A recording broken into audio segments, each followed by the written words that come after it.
cloudless day, an ideal day for anyone to celebrate a milestone. Ironically, it was also the day my heart began to rot from the inside out. A 20th wedding anniversary, a milestone that any couple would celebrate. And I, Russell, a man who had been with Marrera for 2 decades, had prepared for this day as if it were the opening chapter for the next 20 years. Little did I know, it would turn out to be the final chapter.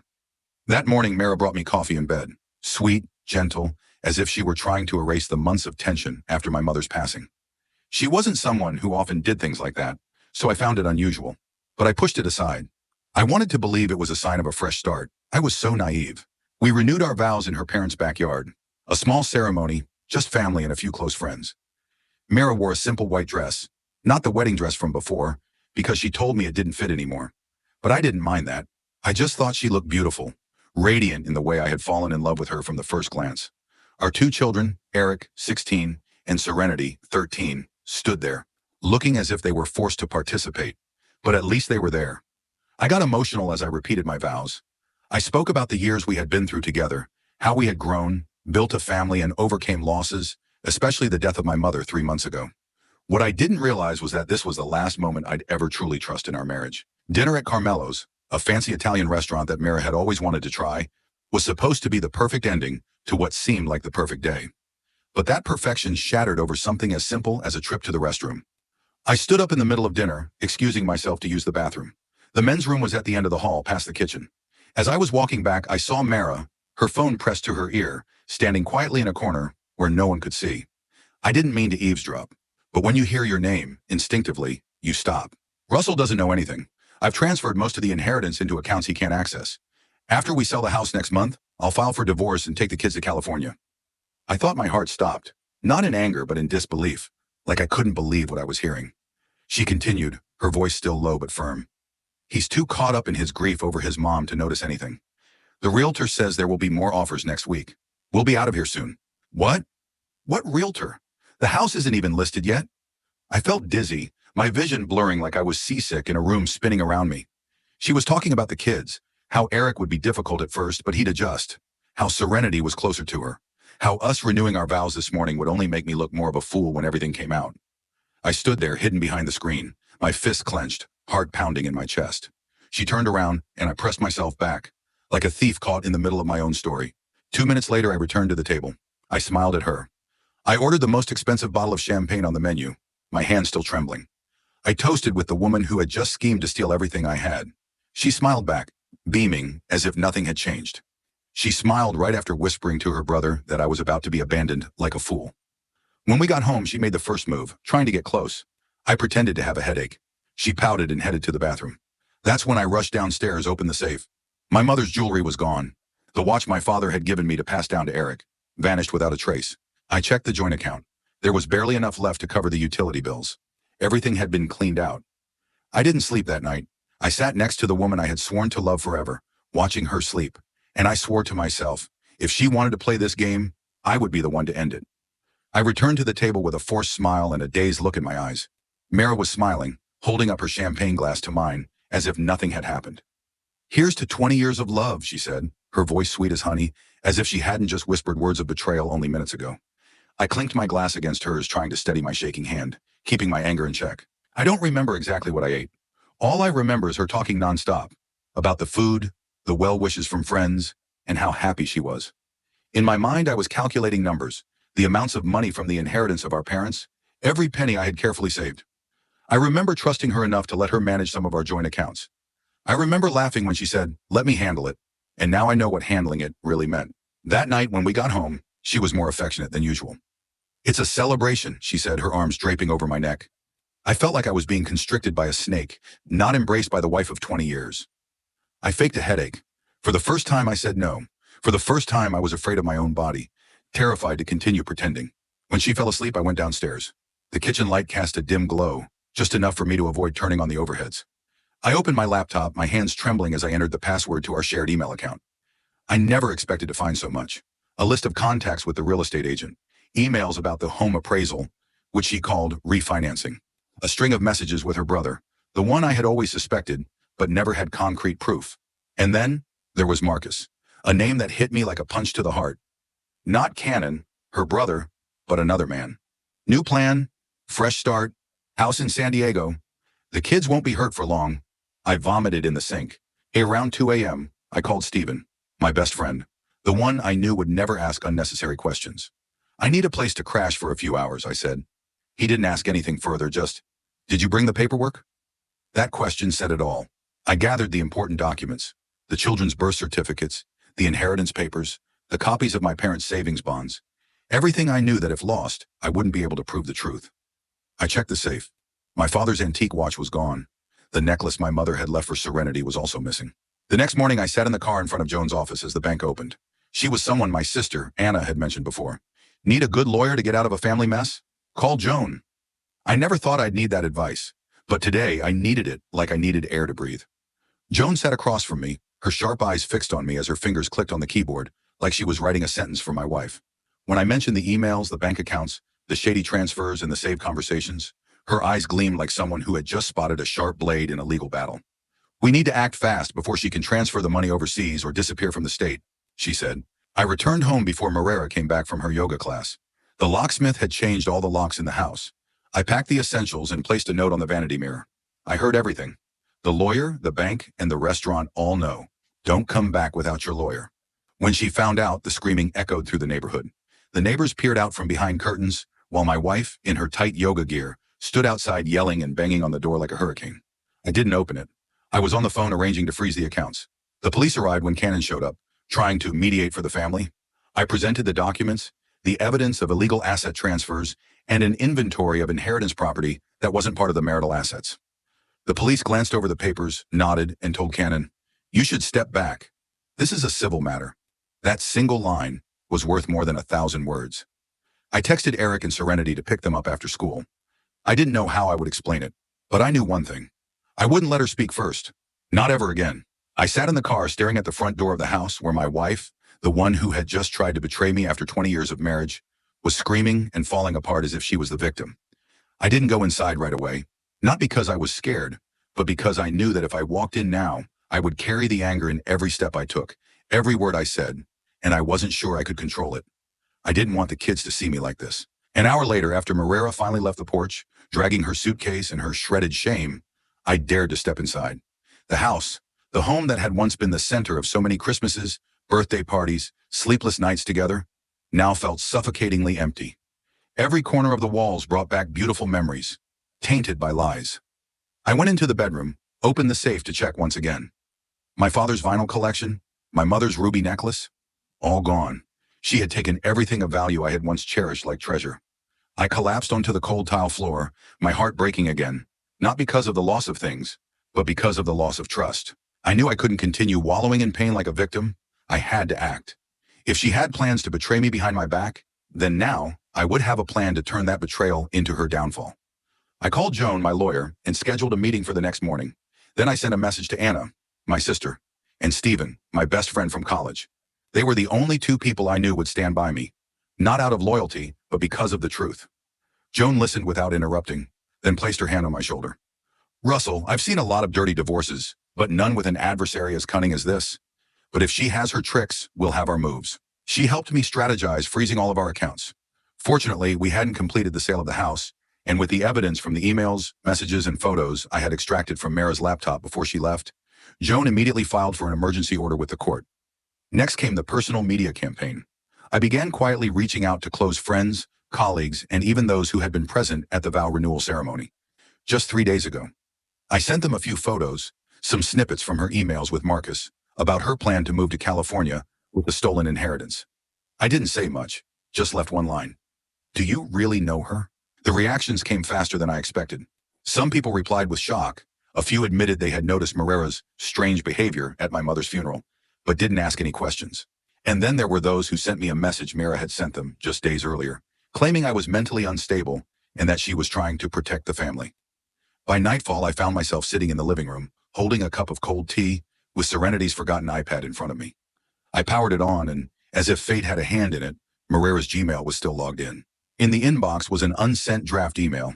The subject line, "Urgent complaint, protecting assets and custody rights." I froze. She wasn't just planning to leave me. She was planning to erase me from the lives of my children. At that moment, something inside me clicked. No longer was it pain, but a will to survive. I stood up, grabbed my father's old journal, the one he left with a few lines that said, "When you're backed into a corner, remember you don't have to win. You just have to make sure you don't lose." I wasn't going to lose. Not this time. The next morning, I drove Eric and Serenity to school. No music, no conversation.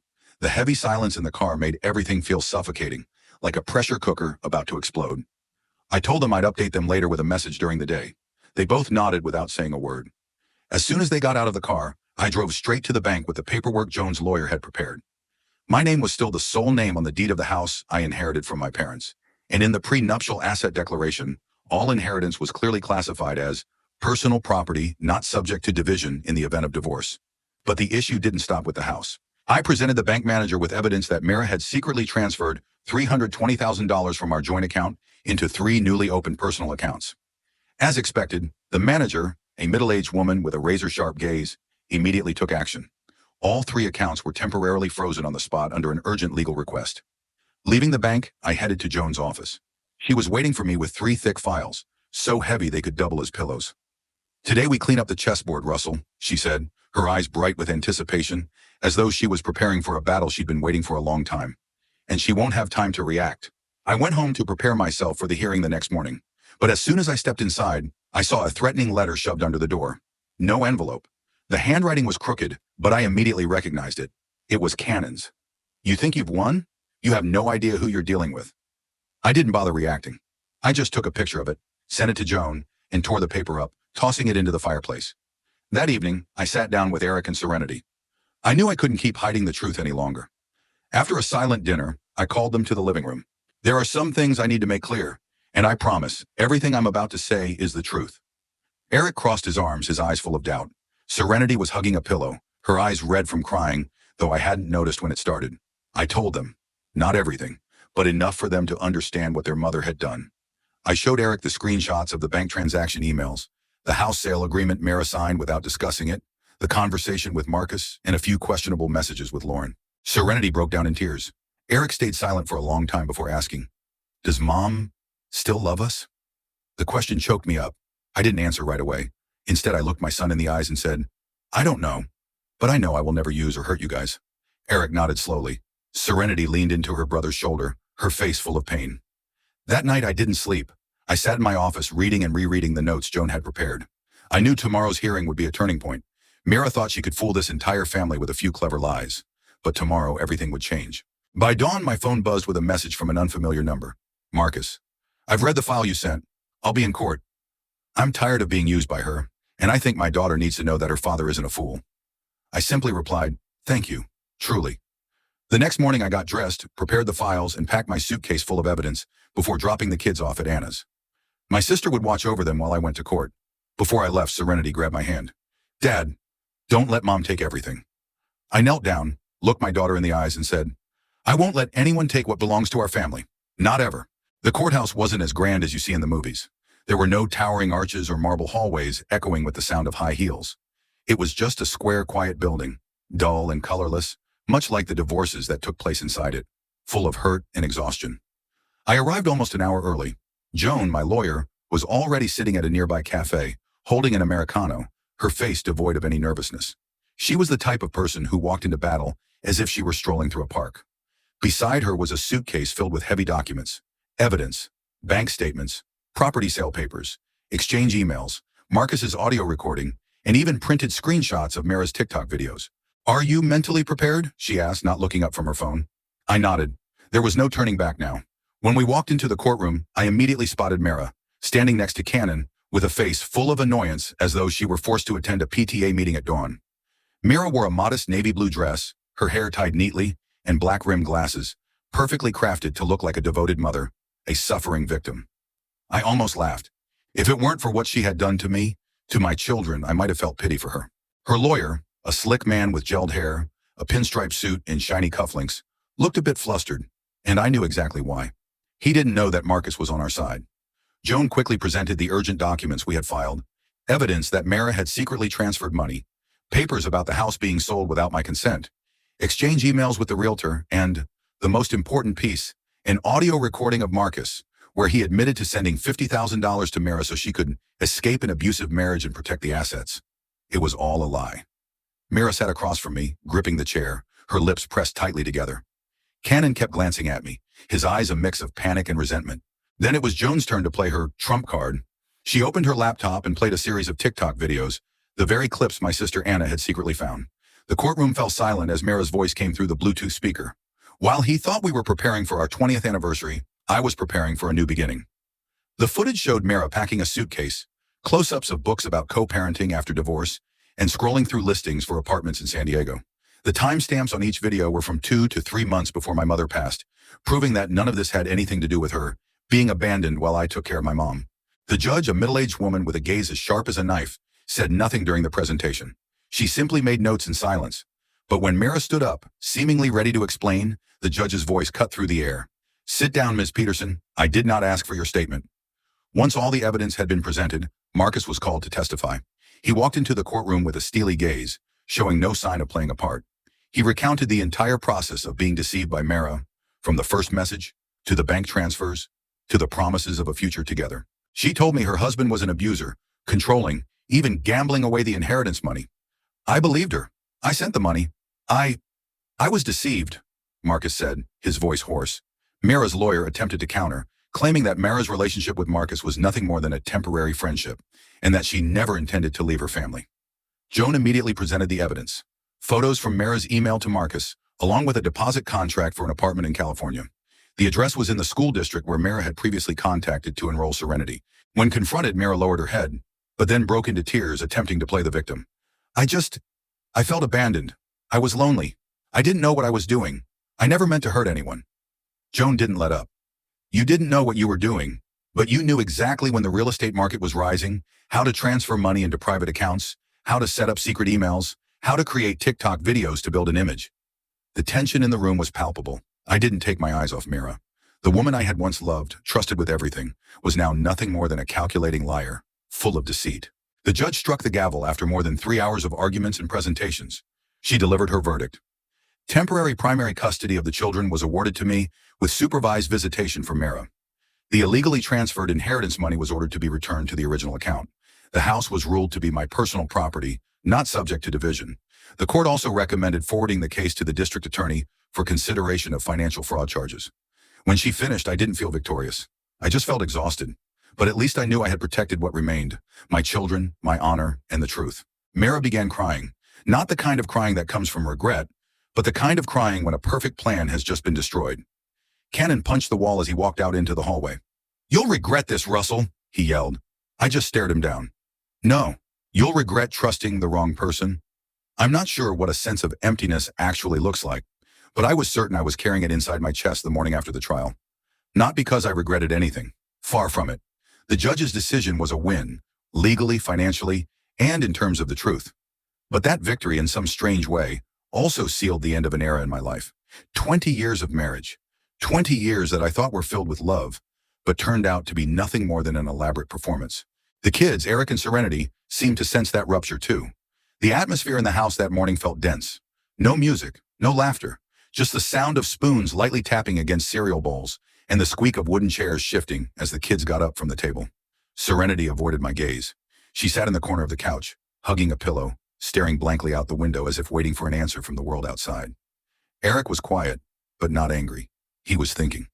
I knew because I had been that teenage boy myself, carrying unanswered questions and a simmering anger, suppressed to the point of exhaustion. "You can still call your mom," I said as I cleared the dishes. "I won't stop you.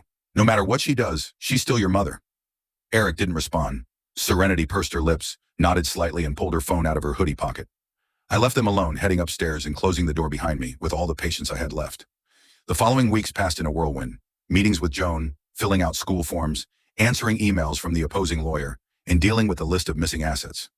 Some things would never be recovered. The watch from my dad, my mom's wedding ring, a few pieces of jewelry I clearly remembered being kept in the safe. Mira said she sold them. No remorse, no explanation. I wasn't shocked anymore. Just disappointed. Fortunately, Joan worked like a machine. She helped me recover the full amount of money from the accounts that had been transferred, nearly $320,000, a portion of which was used to pay legal fees and cover the small expenses from the initial chaotic phase. Mira started visiting the kids at Anna's place, a ground-floor apartment filled with plants and light. Anna didn't mind the awkwardness. My sister was cold but fair. Every time Mira came, she made a full record, like a silent witness. The first time, Mara brought Serenity an expensive Japanese imported doll that the girl had once been obsessed with. Eric got a new tech book, still wrapped in its paper. I heard that the boy handed it back right away. Mom doesn't need to bribe me. Serenity kept the doll, but when we got home, she just placed it on the shelf and never touched it again. I also started to get my work life back in order. My boss, a bald man with a tired smile, was genuinely surprised when he found out. It turns out his ex-wife did something similar, though on a smaller scale. He understood, and he agreed to let me work more flexibly. A blessing that can't be measured in money. The kids need me. I need them. We started to set up a new routine, having dinner together 3 nights a week, sharing dishwashing duties, and dedicating at least one evening to no phones. I taught Eric how to use a drill, while Serenity learned how to bake chocolate chip cookies. These weren't perfect moments. They were just real. And I realized the truth, no matter how painful, is always gentler than lies wrapped in beautiful ribbons. As for Mira, she's still living in the city. I know because a friend of mine happened to see her working at a fashion store in the mall. There are rumors that Marcus cut ties with her after the trial. I guess that makes sense. The man lost $50,000 in his trust. But Mara didn't disappear. She started posting videos on TikTok, this time about her healing journey after a collapsed marriage. I accidentally came across one of her clips on the suggested feed, probably because Serenity's name was mentioned in the caption. I just smiled and scrolled past. Some people never stop rewriting history. I, on the other hand, am just trying to write a new chapter for the rest of my life. One evening in early fall, Serenity brought me a cup. Written on it in messy handwriting was, "Dad, at least. You're not Mom." That's a good thing, right? I smiled, lifted the cup, and tapped it gently to her forehead. Yeah, that's definitely a good thing. Fall slowly gave way to the gray, cold days of winter. On the roof, the last leaves fell, scattered like the final notes of a song, unfinished. My divorce from Mara was officially finalized in early November, after nearly 6 months of struggle, pain, but also clarity and resolve.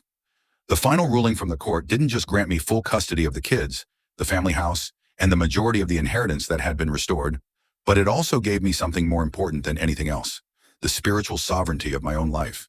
Mara kept a few personal belongings, the car she used to drive, and she has weekend visitation rights with the kids on alternate weekends. She no longer stays with Lauren, but has moved into a small apartment near downtown, reportedly thanks to a friend's sponsorship. Honestly, I didn't care much. Occasionally, I still see Mara's new TikTok videos. She's changed her style, from independent, seductive woman to a mother healing from a divorce with an emotional abuser. She tells her story in a trembling voice, with tears welling up in her eyes, receiving thousands of likes and words of support from strangers who have no idea what really happened. I thought about responding, telling the truth, posting the evidence. But then I realized when you've walked out of a storm, there's no need to go back into the rain just to prove you were once soaked. For me, things gradually settled down. No fairy tale ending, but there's a path, and I'm walking it. Eric has returned to his usual self at school. He joined the soccer team and recently started talking to a girl named Kayla. I see his eyes light up when he talks about her, and it makes my heart feel lighter. Serenity is different. She still gets sad sometimes, especially on weekends when her mom doesn't come to pick her up. But she started keeping a journal, drawing, and even joined the school book club for the first time. I don't ask too many questions. I simply sit next to her, read together, and listen when she's ready to talk. We've had those normal, precious evenings, frozen pizza and cartoons, toast and guessing Dad's old song titles. No one mentions the 20th anniversary celebration anymore, but I know that all 3 of us remember in our own different ways. One day I caught Serenity sitting on the windowsill, holding the cup she gave me, the one that says, "Dad, at least you're not Mom." She turned to look at me, her expression more serious than usual. "Do you hate Mom?" she asked. I sat down beside her, silent for a long time. Yes, I used to, but not anymore. I don't feel the need to be angry anymore. Do you still love Mom? The question choked me up. It wasn't a question about current feelings, but about everything that had once existed. I think I love the person I believed your mom was, but that person never really existed. She nodded slightly, then resting her head on my shoulder. I've also started writing again. Not project plans or work reports, but thoughts, stories, journal entries like this, almost as if piecing myself back together. Whenever I feel lost, I read through them and remind myself just how far I've come. I'm not sure what the future holds. I'm not dreaming of a new woman or a new chapter of love, not because I don't believe anymore, but because I'm busy relearning how to love myself first. Outside, the rain has started to fall. Eric runs in from the garage holding a handmade wooden box. The secret box, he calls it. Serenity is baking cookies in the kitchen, and this house, though not perfect, for the first time in many years, feels like it truly belongs to me. I don't know how many people are reading this, or if anyone has ever had to hear the person they loved lie behind their back, especially on an anniversary that was supposed to be a milestone of happiness.